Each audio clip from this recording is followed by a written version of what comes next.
현대그룹을 세운 정주영 회장. 그의 삶에는요, 정말 강력한 철학 하나가 관통하고 있습니다. 오늘은 그가 남긴 말들을 통해서 인생의 주인이 된다는 게 대체 뭔지, 그 주인의 태도에 대해 한번 깊이 파고들어 보겠습니다. 이 한 문장이 사실 모든 걸 말해주죠. 나를 둘러싼 환경이 아니라 내 머릿속 생각이, 눈앞의 현실이 아니라 가슴 속의 꿈이 결국 인생을 결정짓는다는 것. 바로 이게 오늘 우리가 나눌 이야기의 가장 중요한 핵심입니다. 우리 모두에게 하루 24시간 똑같이 주어지잖아요. 그런데 이상하죠? 왜 시간이 흐르면 흐를수록 누구는 저만치 앞서 나가고 누구는 제자리에 머물게 될까요? 이 엄청난 차이 도대체 어디서 오는 걸까요? 정주영 회장은 이 질문에 아주 단호하게 대답합니다. 그건 환경 탓, 조건 탓이 아니라고요. 바로 삶을 대하는 태도의 차이라고 말이죠. 그리고 이 태도는 딱 3가지를 지배하는 능력에서 나온다고 봤습니다. 자, 그럼 그 첫 번째 원칙부터 바로 들어가 보시죠. 이 세상 모든 사람에게 딱 하나 공평하게 주어진 자원이 있다면 그게 바로 시간이겠죠. 정주영 회장은요, 이 시간을 어떻게 쓰느냐가 인생의 주인이 될지 아니면 평생 시간의 노예로 살지를 가른다고 봤어요. 자, 이 표를 한번 보세요. 정말 극명한 차이가 보이지 않나요? 한쪽은 언젠가 좋은 날이 오겠지 하면서 막연하게 시간을 흘려보냅니다.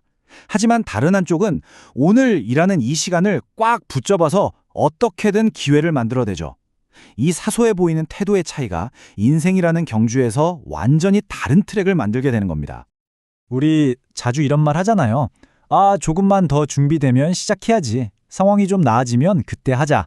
이렇게 완벽한 타이밍을 기다리면서 행동을 미루곤 하죠. 근데 정주영 회장은 단언합니다. 그런 완벽한 때는 영원히 오지 않는다고요. 무언가를 시작하기에 가장 완벽한 때는 언제나 바로 지금뿐이라는 겁니다. 바로 이 일화가 그의 철학을 정말 잘 보여주죠. 완벽한 서류를 준비하느라 시간을 보내다 기회를 날리는 것보다 일단 부딪히는 겁니다. 설령 준비가 좀 부족해도요. 손으로 직접 그려서라도 내 열정과 비전을 보여주는 거죠. 행동이야말로 불확실함을 이기는 가장 강력한 무기라는 걸 그는 평생에 걸쳐 증명해냈습니다. 여기서 태도의 차이는 한 단계 더 깊어집니다. 한쪽은 마감 시간에 쫓기듯 하루하루를 그저 버텨냅니다. 하지만 다른 한쪽은 이 시간을 마치 찰흙처럼 내 인생이라는 작품을 만드는 재료로 생각하죠. 결국 한 명은 시간에 질질 끌려가는 노예가 되고 다른 한 명은 시간을 이끄는 주인이 되는 겁니다. 정주영 회장이 유독 사랑했던 시간이 바로 새벽이었다고 하죠. 왜일까요? 세상이 다 잠든 그 고요한 시간, 누구에게도 방해받지 않는 그 시간이야말로 온전히 자신만의 것이기 때문입니다. 그 시간에 그는 하루를 계획하고 미래를 구상했어요. 새벽을 먼저 지배하는 사람이 하루 전체를, 나아가 인생 전체를 지배할 수 있다는 것, 이게 바로 그의 신념이었습니다. 자, 두 번째 원칙으로 넘어가 볼까요? 바로 돈에 대한 태도입니다. 돈을 어떻게 대하느냐, 이건 단순히 부자가 되느냐 마느냐의 문제를 넘어서서요, 내 인생의 자유와 직결되는 아주 중요한 문제입니다. 이 단순한 순서의 차이, 이게 시간이 지나면 정말 어마어마한 격차를 만들어냅니다.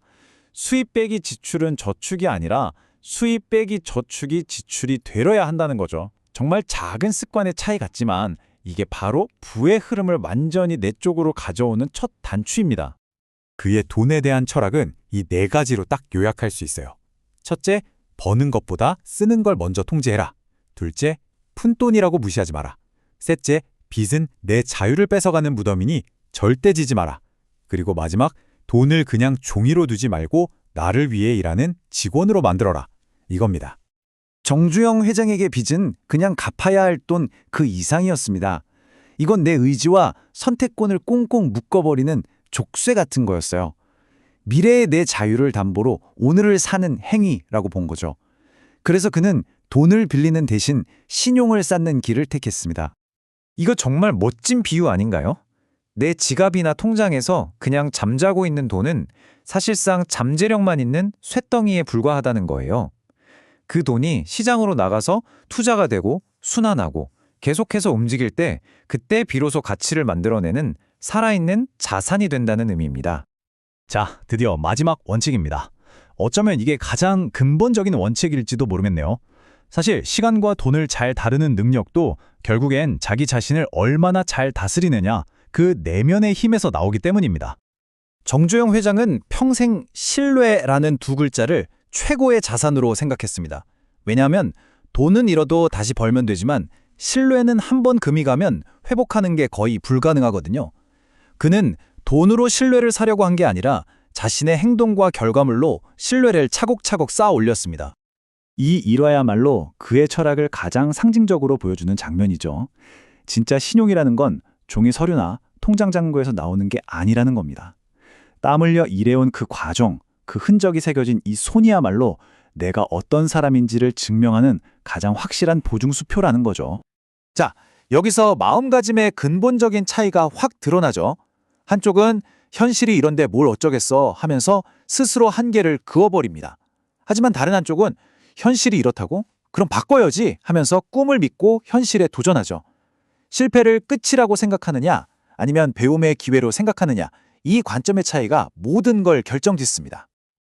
그에게 실패는 절망이나 두려움의 대상이 아니었어요. 오히려 돈 주고도 못 사는 귀한 경험을 얻는 과정이었죠. 넘어져도 괜찮다. 단 넘어지면서 뭐라도 하나 배우고 일어나면 된다는 겁니다.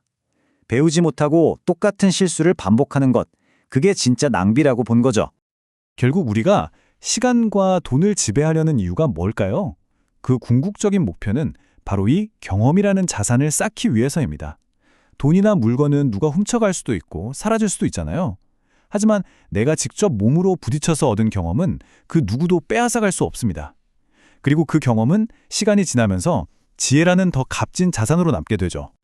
자, 지금까지 정주영 회장의 철학을 통해서 시간과 돈, 그리고 자기 자신을 지배하는 세 가지 태도를 살펴봤습니다. 결국 이 모든 이야기는 단 하나의 질문으로 돌아옵니다. 주인의 태도란 바로 이런 겁니다. 시간을 내 편으로 만들어 기회를 창조하고 돈을 내 도구로 부려서 자유를 얻고 그 바탕 위에서 신뢰와 꿈 그리고 경험이라는 내면의 자산을 단단하게 쌓아나가는 것? 이 세 가지를 온전히 지배하는 삶의 방식. 이게 바로 우리가 이야기한 주인의 태도입니다. 가장 중요한 건 바로 이겁니다. 이 모든 건 결국 선택의 문제라는 거예요. 내가 어떤 환경에서 태어날지는 선택할 수 없지만 그 환경에 어떤 태도로 반응할지는 매일, 매 순간 내가 선택할 수 있습니다. 그리고 바로 그 작은 선택들이 모여서 당신의 운명이 되는 겁니다. 마지막으로 정주영 회장이 우리에게 던지는 듯한 이 질문을 여러분께도 드리고 싶습니다. 아무런 목적 없이 흘려보내는 시간은 손가락 사이로 빠져나가는 모래와 같고 뚜렷한 목표를 가지고 쓰는 시간은 길을 닦는 단단한 돌과 같습니다. 여러분의 시간은 지금 모래입니까? 돌입니까?